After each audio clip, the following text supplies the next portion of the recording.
ಹೇಳ್ತೀನಿ ಮೇಡಮ್, ಏನನ್ಸುತ್ತೆ ನಿಯಮ? Logic correct ಆಗಿದೆ. ಇಲ್ಲಿಯ ನೆಲ ತಗೊಂಡಿದ್ದೀರಿ, ಸಬ್ಸಿಡೈಸ್ಡ್ ಕರೆಂಟ್ ಕೊಡುತ್ತೆ, ಸಬ್ಸಿಡೈಸ್ಡ್ ನೀರು ಕೊಡ್ತಾರೆ, ನೀವು ಉದ್ಯೋಗ ಸೃಷ್ಟಿ ಮಾಡ್ತೀರಿ ಅನ್ನೋ ಕಾರಣಕ್ಕೆ ಕಡಿಮೆ ರೇಟಿಗೆ ಜಮೀನು ಕೊಟ್ಟಿರ್ತಾರೆ, ಅಂದಮೇಲೆ ಉದ್ಯೋಗ ಸೃಷ್ಟಿ ಮಾಡಿ, ಇಲ್ಲಿ ಜನರಿಗೆ ಉದ್ಯೋಗ ಕೊಡಿ ಅಂತ. ಕರೆಕ್ಟ್. ನಾನು ಕನ್ನಡತಿಯಾಗಿ ನೋಡಿದ್ರೆ ಓಕೆ ಒಳ್ಳೇದು ಅಂತ ಹೇಳ್ಬೋದು. ಆ್ಯಸ್ ಎ ಇಂಡಸ್ಟ್ರಿಯಲಿಸ್ಟ್ ಆಗಿ ನೋಡಿದ್ರೆ ಡೆಫಿನೆಟ್ಲಿ ತುಂಬ ಚಾಲೆಂಜಸ್ ಬರುತ್ತೆ. ಗ್ಲೋಬಲಿ ನಾವು ಇಂಥದ್ದೊಂದು ಬಿಲ್ ಪಾಸ್ ಮಾಡಿದ್ರೆ ತುಂಬ ಕಡೆ ಇನ್ವೆಸ್ಟ್ಮೆಂಟ್ಸು ಆಲ್ರೆಡಿ ಕರ್ನಾಟಕ ಬೆಂಗಳೂರು ಹೈದರಾಬಾದಿಗೆ ಹಿಂದೆ ಉಳಿತಿದೆ. ಹೈದರಾಬಾದು ತುಂಬ ವೇಗವಾಗಿ ಇಂಡಸ್ಟ್ರಿಯಲೈಸೇಷನ್ ಆಗಲಿ, ಲ್ಯಾಂಡ್ ಡೆವಲಪ್ಮೆಂಟ್ ಆಗಲಿ, ತುಂಬ ಇನ್ವೆಸ್ಟ್ಮೆಂಟ್ಸು ಬೇರೆ ಬೇರೆ ದೇಶದಿಂದ ಆಕರ್ಷಿಸ್ತಾ ಇದೆ. ಬೆಂಗಳೂರು ಒಂದು ಕಡೆ ಆಗಲೇ ಹಿಂದೆ ಹೋಗ್ತಾ ಇದೆ. ನಾವು ಇದನ್ನೂ ತಂದರೆ ತುಂಬ ಕಷ್ಟ ಆಗುತ್ತೆ. ಇವಾಗ IT ಸೆಕ್ಟರ್ನೇ ಕೊಡಿ. ನ್ಯಾಸ್ಕಾಮ್ ಅನ್ನೋದೊಂದು ಇನ್ಸ್ಟಿಟ್ಯೂಷನ್ ಇದೆ, IT ಸೆಕ್ಟರ್ನ ಮ್ಯಾನೇಜ್ ಮಾಡುವಂಥದ್ದು. ನಂದನ್ ನೀಲ್ಕೇನಿ ಅವರು ಫೌಂಡರ್ ಇದೆ. ಅವ್ರು ಏನು ಹೇಳ್ತಾ ಇದ್ದಾರೆ, ಈ ಥರ ಒಂದು ಏನಾದ್ರು ಬಿಲ್ ಪಾಸ್ ಮಾಡಿದ್ರೆ ಖಂಡಿತವಾಗಿಯೂ ಗ್ಲೋಬಲಿ 25% ಆಫ್ GDP ಏನಿದೆ ದೇಶದ್ದು ಡಿಜಿಟಲ್ ಮಾರ್ಕೆಟಿಂದ ಇದೆ.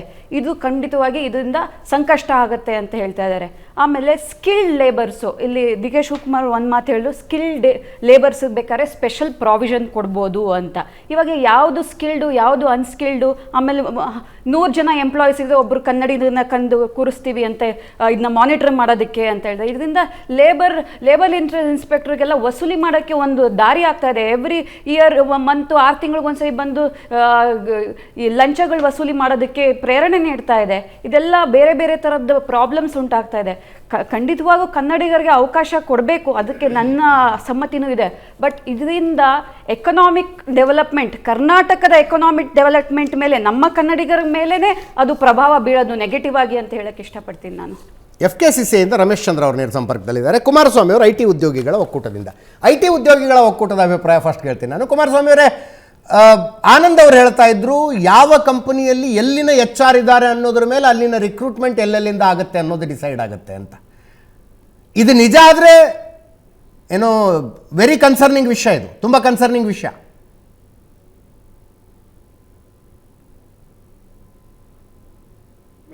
ತಮಿಳು ತೆಲುಗು ಹಿಂದಿ, ಕೆಫೆಟೇರಿಯಾದಲ್ಲಿ ಕೂತ್ರೆ ತಮಿಳು ತೆಲುಗು ಹಿಂದಿ. ನಮ್ಗೇನ್ ಅನ್ನಿಸ್ತದೆ ಅಂದ್ರೆ ನಾವೆಲ್ಲೋ ತಮಿಳ್ನಾಡಲ್ಲಿ ಇದ್ದೀವೇನೋ, ಆಂಧ್ರ ಪ್ರದೇಶದಲ್ಲಿ ಇದ್ದೀವೇನೋ ಅನ್ನೋ ಭಾವನೆಗಳು ಬಂದ್ಬಿಡ್ತದೆ. ಈಗ ನೋಡಿ, ನಾವು ಕರ್ನಾಟಕದಲ್ಲಿ ಇತ್ಕೊಂಡು ಕರ್ನಾಟಕದಲ್ಲಿ ನಮಗ್ ರಿಸರ್ವೇಶನ್ ಕೊಡಿ ಅನ್ನೋದು, ನಮ್ಮ ಮನೆಯಲ್ಲಿ ಇತ್ಕೊಂಡು ನಮ್ಗೆ ಮಲಿಕೊಳಗ್ ಜಾಗ ಕೊಡಿ ಅಂತ ಕೇಳ್ದಂಗಾಯ್ತು. ಈಗ ಕರ್ನಾಟಕದಲ್ಲಿ ಕನ್ನಡಿಗರ ರಿಸರ್ವೇಶನ್ ಕೊಡಿ ಅಂತ ಕೇಳುವ ಮಟ್ಟಕ್ಕೆ ಕೊಟ್ಟೋಗ್ಬಿಟ್ಟಿದೀವಿ ನಾವು. ಅಂದ್ರೆ ಕರ್ನಾಟಕದಲ್ಲಿ ನಾವೆಲ್ಲಾ ರಾಜ್ಯಗಳನ್ನ ಕರ್ಕೊಂಡ್ಬಂದು ಕುಂಡಿಸ್ಕೊಬಿಟ್ಟಿದೀವಿ, ನಮ್ಗಳಿಗೆ ಕೆಲಸ ಇಲ್ಲ ಇಲ್ಲಿ. ನಾವು ರಿಸರ್ವೇಶನ್ ಪ್ರಶ್ನೆ ಇರೋದು, ಒಬ್ಬ ವ್ಯಕ್ತಿಗೆ ಕನ್ನಡಿಗ ಅನ್ನುವ ಕಾರಣಕ್ಕಾಗಿ ಆತನ ಉದ್ಯೋಗಾವಕಾಶ ನಿರಾಕರಿಸಲಾಗ್ತಿದೆಯಾ ಅಂತ. ಹೌದು, ಅದು ಆಗ್ತದೆ. ಕನ್ನಡಿಗ ಅನ್ನುವ ಕಾರಣಕ್ಕಾಗಿ ಆತನ ಉದ್ಯೋಗಾವಕಾಶ ನಿರಾಕರಿಸಲಾಗ್ತಿದೆ. IT ನಲ್ಲೂ ಮತ್ತೆ ಲೋಕಲ್ ಕೆಲವು ಬಾಷ್ ಕಂಪ್ನಿ ಆಯ್ತು, ಟೊಯೋಟಾ ಕಂಪ್ನಿಗಳಲ್ಲಿ ಏನಾಗ್ತದೆ, ಲೋಕಲ್ ಏಡ್ಸ್ ನ ಹೈರ್ ಮಾಡ್ಕೊಂಡ್ರೆ ಇವ್ರು ಗಲಾಟೆ ಮಾಡ್ತಾರೆ, ಯೂನಿಯನ್ ಮಾಡ್ತಾರೆ, ಇವ್ರನ್ನ ತಗೋಬಾರ್ದು, ಈಗ ಹೊರಗಡೆಯಿಂದ ತಗೋಬರೋಣ, ಹೈದರಾಬಾದಿಂದ ತರೋಣ, ತಮಿಳ್ನಾಡಿಂದ ತರೋಣ, ಅಲ್ಲಿಯವರು ಕೆಲಸ ಕೊಡ್ತಾರೆ. ಯಾಕೆಂದ್ರೆ ಅಲ್ಲಿ ಯೂನಿಯನ್ ಕ್ರಿಯೇಟ್ ಆಗೋದಿಲ್ಲ ಅನ್ನೋ ಒಂದು ಉದ್ದೇಶಕ್ಕೆ. ಕನ್ನಡಿಗರಿಗೆ ನಿಜವಾಗ್ಲೂ ಇದರಿಂದ ತುಂಬಾ ಅನಾನುಕೂಲ ಆಗ್ತಾ ಇದೆ. ನಮ್ಮಲ್ಲಿ ಸ್ಕಿಲ್ಡ್ ಲೇಬರ್ಸ್ ಇದಾರಲ್ಲ, ಯಾಕೆ ನಮ್ಗೆ ಪ್ರಾವಿಷನ್ಸ್ ಕೊಡಬಾರ್ದು?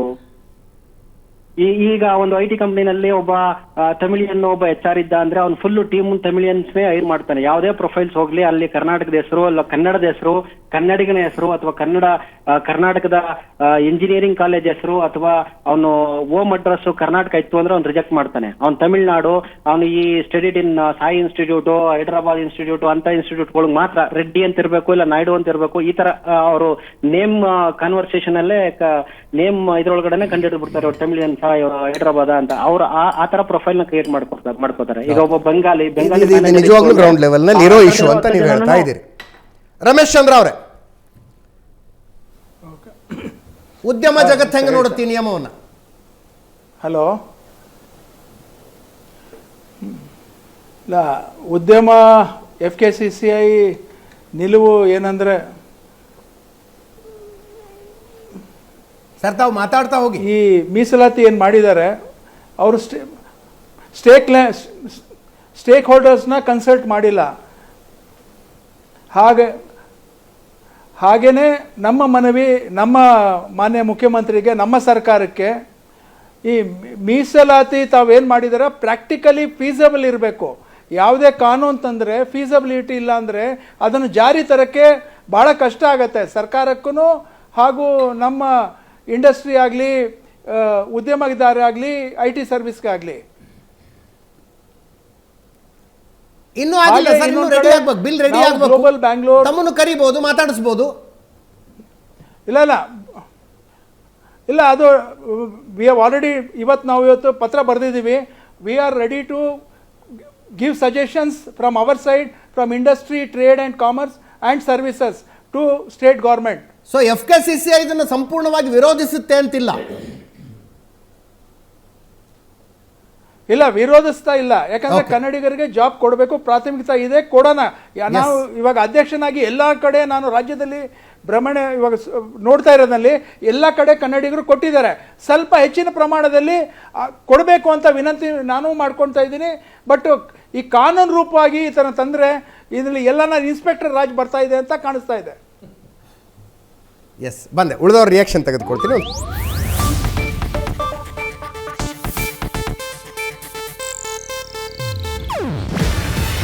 ಇದು ಏಷ್ಯಾನೆಟ್ ನ್ಯೂಸ್ ನೆಟ್ವರ್ಕ್ ಪ್ರಸ್ತುತಿ. ನೀವು ನೋಡ್ತಿದ್ದೀರಾ ಏಷ್ಯಾನೆಟ್ ಸುವರ್ಣ ನ್ಯೂಸ್.